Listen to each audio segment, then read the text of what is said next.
So I says, well, there's left from breakfast. Well, can I take them with me for my lunch? She was frugal. Yeah. And she'd take them with her.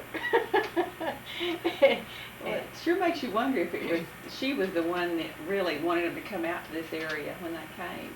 I wouldn't be She's a real surprised. go-getter. I wouldn't be surprised because she was an orphan girl, kind of, and she worked for the Blankenships. She was a maid for them, and they just loaded everything they had on a covered wagon, and don't know how many mules they had, probably just two, do you know? I don't know. They had some cows And they had to enough mule. come all the way up here in a covered wagon. And Right. whenever they got to the cap rock there below the post, well, they hit a sandstorm, and they had to get out of the wagon and just lead the mules up the cap rock. Well, anyway, at that time there were quite a few people. See, the cannons, Counties came they up came like up that, about that same and the bells time. came up like that. And the bells they came from a different area, but I think the cannons and the Blankenship came from around in Erath County, Stephenville. Mm-hmm. And of course, there were quite a few of those early people. Of course, that was, recorded in the book about the guy that got killed. They found his body over by the windmill, and see, he's the guy that instigated that. And see, at that before that point in time, of course, you probably read that too. The Rangers, the way the school land was allotted, it was sort of just here and there scattered helter-skelter all over the prairie, and so a lot of those ranchers that owned certain deeded sections of land, they would have a lot of that school land mixed around in their between their land, so they were getting to use it for nothing, and so they weren't all that happy about these homesteaders coming in and taking their land over, and of course, that's why the man got killed. I'm sure it was just a grudge deal. Somebody probably paid the guy to kill him just to get even for him, running on messy homesteaders. But see, those people first came, they didn't have water. They just have to more or less just go deliberately take the water from windmills from those ranchers, and Miss Blankenship, I know I've heard her say it, she'd go to get water while these old cowboys really frown on them, They couldn't refuse them water, or they could have brought her, but they didn't. And as long as she lived, she didn't waste anything. I know Harlan, our baby, is 50 years old now, and whenever he was a baby, just a walking little boy, well, she made him a little stick horse. Other kids was getting these little box stick horses, but she made him one with a sugar sack up for its head and fixed it eyes, buttons for its eyes, and painted its nose and everything. We still got that. What did she stuff the sack with? It was just cotton. Probably. Yeah. and so they just didn't waste anything because they was raised that way, and they had to save, And back during the Depression, we didn't waste anything. Mama would she'd unravel a sugar sack or feed sack or something, and you usually made cook aprons, or you made dresses. If it was printed, you made dresses, and you'd take that raveling and you'd use it to patch with or something. You didn't waste nothing. Well, there wasn't very much to waste now, I'll guarantee you, during that period of time. Very, very few people were affluent folks in the rural areas, because, in other words, it just all mostly poor people, very poor people. See, actually, I remember in 1934, my stepfather bought a new Chevrolet car. Well, actually, I bet they were a dozen. Well, I don't know, out in the rural areas on the farms, I bet there was a dozen new cars in Collin County. at that time. I know it was just real unusual to see a new automobile. So were there paved roads? Big Bird, Were oh, there no, paved- no, I no. mean, that was another No. problem, them old, you know, country roads, well, they, especially in that area, well, they were, that old black land, and they just ball up on the tires, and What do you pay for that car? he paid about a little more than $500 I for a new Chevrolet car in 1934.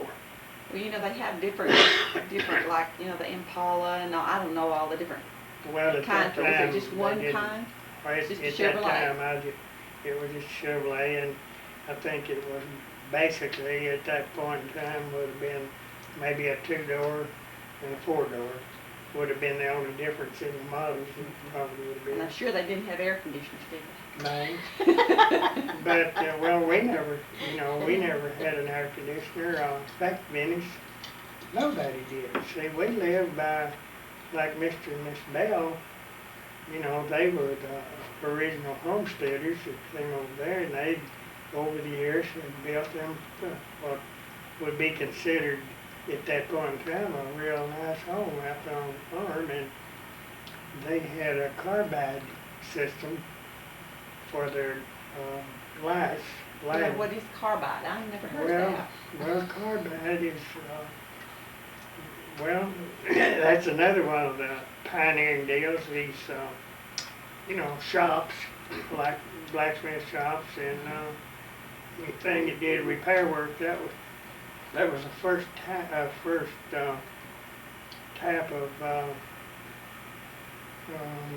equipment that they had, like to cut metal with, you know, like these cutting torches and stuff. Of course, that went on for a long time.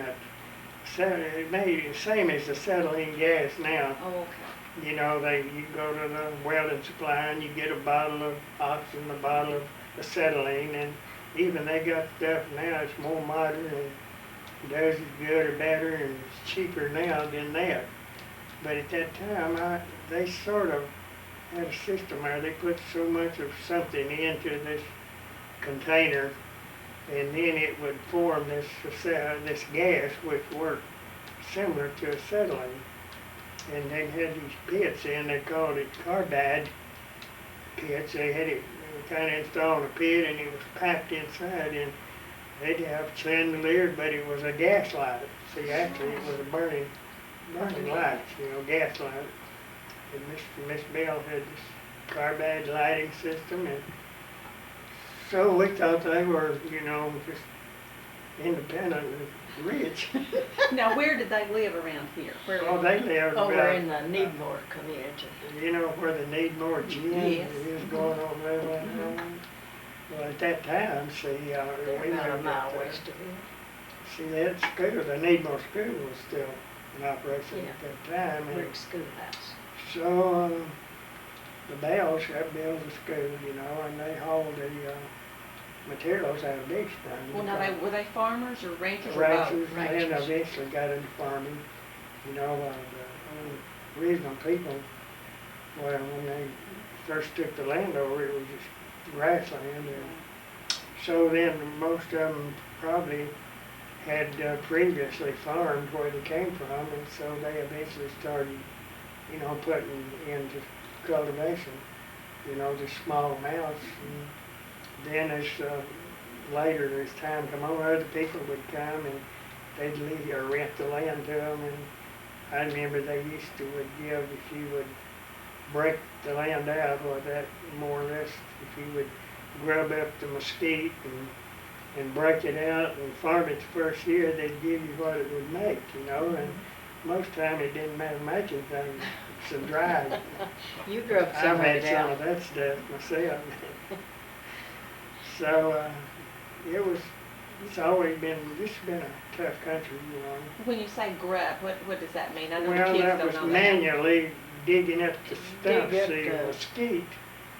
There's- There's always more wood in this area. Now, you get out in the country, down around going toward Wichita Falls and going east from Post on down country, you'll see some mesquite that make trees similar to like an elm tree or something, a great big tree. But here, it's so drouthy, you know, that they normally all you see in a mesquite pasture, like over around sundown, those old pastures, those are mesquite. But they're more of a bush than they are a tree. But they generally, when you have this, back then, well, they didn't hire people to go in there and just grub it out with these picks or grubbing hose. That's why they called it grubbing. You know, well, There's more wood under the ground than on top Oh, of the yeah, ground. and that's what a lot of people used for firewood. See, they were digging those mesquite grubs out so they could plow the land. So you couldn't plow it too well with hitting that stump every so often. So they had to go ahead and dig it out. And after they got rid of that, then they would have that stump for wood. So mesquite grubs, as they called them, they just called them grubs at that time. Well, that was the basic fuel. That and cow chips. Now, cow chips played a big part in the early days of, say for an example, the Blankenships. They had built a little room, and they called it the cow chip house. Because see, in the early fall and fall before winter, well, Doyle, you know, this Miss Thornhill, that she's still living up there. She's 93. But anyway, she's just a kid, and her mama would take her out, and if they get Wallace to help there, he'd go. And he didn't like to do it? They'd take a wagon out and just drive around over the pasture and pick those dry cow chips up and bring them and put them in the cow chip house. So that winter they would have some dry fuel, you know, to use for heat and cooking. Did it smell when you burned it? I don't Yeah, guess. but If they it did, they I didn't don't worry know. about it because they Need that scared heat. everybody to use it. You know, all the ranches that lived, mesquite grubs and cow chips were the main, well, that was it. They just were no wood here. See, all these old trees like that, they were just planted here by people that moved in. And that same cow chip house is up there at Texas Tech. And that's The Heritage? Heritage Center. Yeah, it's out there. It's got They donated that, and too, see another thing that people don't really, a lot of, I say people, I just kind of cover a lot of areas when you say people, but some people, you see what started this story, well, when we moved out here to the old place southwest of Ropes, we moved out there in 40, well, I know it was 53. About 53, well, there was an old timer. He was an old settler named Mr. Hart. I think he had bought part of the original Blankenship homestead deal. And so Mr. Hart told me one day, he said, well, I remember when first time I ever met Blankenship, said he was out there one evening chasing some cows, or calves, I believe he called them, and he said he finally got them going where he wanted them to, and said I never did see him anymore, but I knew who he was, but I'd never met him, and said the next day, while he was back over there, said he just riding around, just looking, and he said, well, it kind of made me curious as to why he was just riding around looking like he was trying to find something on the ground. So he went out and told him who he was, and then they got acquainted, and Blankenship said, well, he had, a strap had broke on one of his spurs, and he'd lost his spur, you know, and the day before, when he was out there chasing those calves, he was on the horse, see, and I imagine his old spur leather was getting old and beat, so it broke, and so he lost it. Well, then that was in the early 1900s. At that point in time was probably maybe 1905 or 4, 6 or somewhere in that area. So then in 1963, well, we'd been farming there quite a while, and we'd started irrigating, and was making more crops, and and I decided to buy some better tractors, so I bought 2 new John Deere tractors that year, and new breaking plows, and new planters, and everything. You know, I was just really splurging. But anyway, anyhow, they were diesel and had a little power at that. We thought they were just very powerful at that time, which was in 1963. So I broke nearly all that land. We just run those little tractors and broke it, turned it, you know, and I turned the sod over again, deeper than it had ever been. Well, Mr. Hart had already told me the story about the spur, so then either the next year after that, we had, broke that land and all. I was driving tractor and I'd got some trash accumulated in my cultivator or something, and I got off and cleaned it, and there was a spur, and I was right over there in that area where Mr. Hardy told me, where Blankenship had lost his spur. Well, that was approximately over 50 years. What did you do with the spur? Well, I took it to a house and I put it in kerosene or whatever, to kind of loosen the rust up, and I finally got it to where that little spur thing, rowel or whatever, would turn, but of course the leather part was all gone. So I just laid it up around there for somewhere around the place. But I kind of, I knew in reason that's what it was, Mr. Blankenship's old spur. So when they put it in this ranch heritage center, well, then they decided they would move that old catship house out there and kind of donate it. So then I decided, well, if they're going to be that big-hearted, I'd just let the spur. So then I go back and I told Deb Blankenship's wife, that's Wallace's oldest son, and I told Deb and Maxine about the spur story, and I said, I just bet, and I really think I know for sure that is Mr. Blankenship's old spur. So I told her the story, to kind of how it all come up through the story from Mr. Hart. She was on the museum board at that time. So anyway, I took the spur up there and gave it to him, and she fixed kind of like a plaque, and they attached the spur and kind of attached the story, and they hung and put it in the catship house. And the next time I went back over there, it was gone. Somebody took it, see. So that's why I was saying in the beginning that, there are people that you can't really have anything like that because they'll take it. And so they're, of course the spur is not all that big a deal, but, I would have rather kept it if I'd known somebody was going to steal it.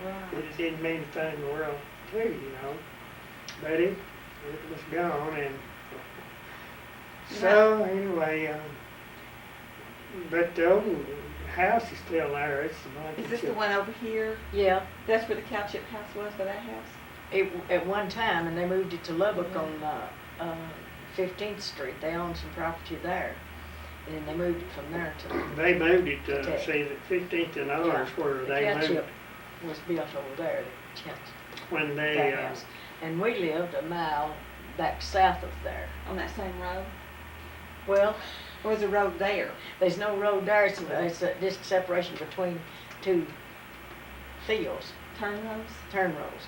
But we had to go to our house, we went down the highway here, and right below the Gibson house, but you don't know that, but it's that big white, 2-story white house that sits on the highway, first house, going south towards I Meadow. never noticed it, I'll have to look. Okay, you turn over the railroad track just below there, and that first house up there is where we lived all well, these this years. is due west of the Gibson house, kind of on a hill too.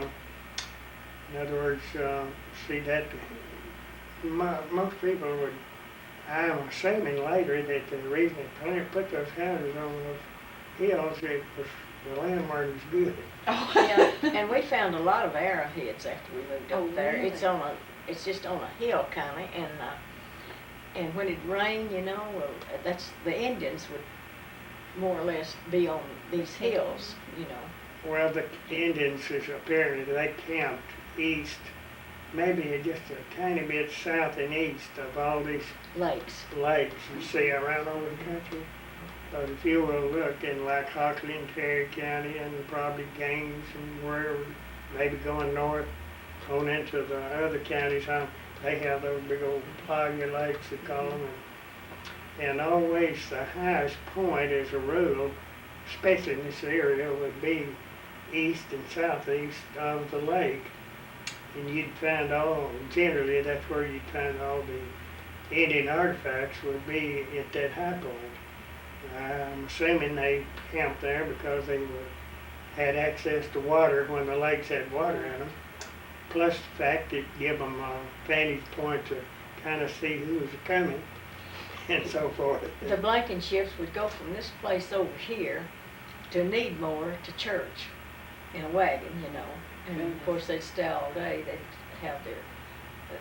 They'd have some quilts and things in the wagon for the kids to sleep on. And they'd take their dinner. They'd have dinner on the ground over at Needmore.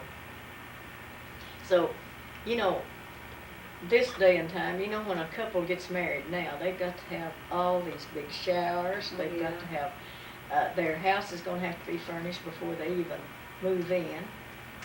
And then maybe they stay married about a year or two and they split up and get a divorce. Well, our first place that we moved out into, the only thing we bought new was a cook stove. And we bought it to pay it out on time, and we never bought nothing since then to pay out on time. That was the hardest thing to pay for. We went to Montgomery Ward's at Greenville and bought that coal oil cook stove. It had an oven and 2 burners. And it was $4 a month, and we had a hard time of paying that stove out. And we borrowed a bed from a neighbor, and we took orange crates and fixed up for a cabinet. The bottom part and the top, and fixed curtains around it. And then the bed where my dressing table was at was 2 orange crates with a ruffle around it and a mirror up over it. And you made the ruffles, didn't you? And I made the ruffles. And so I never will forget, we had a neighbor, she was a school teacher. And she come up there and I was kind of apologizing for not having a fine house, you know. And she says, honey, anybody that wouldn't keep a shack wouldn't keep a mansion. That's what a good thought. And she says, don't you ever forget that. And I never did forget that. That is so true. Because I thought I was a good housekeeper then, and so I'm not anymore, but I thought I was then. Isn't that interesting? Well, when did you said you farmed. Did you rent your land or?